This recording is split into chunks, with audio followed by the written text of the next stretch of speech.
yra tiesiog gėrimų Mišelinas, aš jums garantuoju.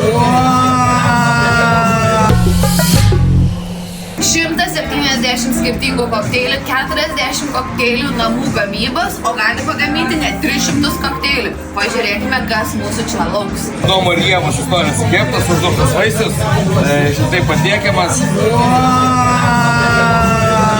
Porą taurelių, kaip tik dviem.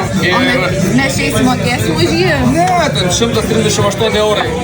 What? Tai kaip matote, ir pati taurė, kurį patikėm, yra obuolys apsuptas gyvate, Edino sodo lašų. Atsiprašau, matėt, kad jūs esat ponas ieškomas. Ar aš panašus į jį? Aš buvau ieškoma, bet jūs dar tik ieškoma. Turit bėdų, pasakysi, lengva nebus. Nu, bandau slėptis, todėl Rusijos tėčia. Kokteilis tiesiog pasakiško skonio. Šis kokteilis vadinasi Tėve mūsų. Čia kaip pas tikrus knygnešis.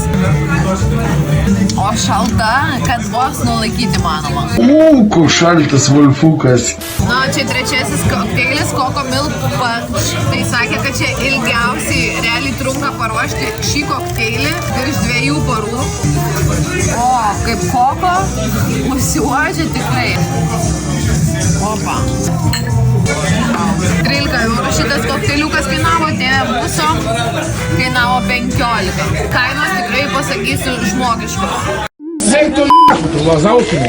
Kokteiliai reto skanumo. Čia tikriausiai yra geriausi kokteiliai ragauti mano gyvenime. Fucking Kaune. Kaunas skęsta. Laikinosios sostinės gyventojai vėl užpilti.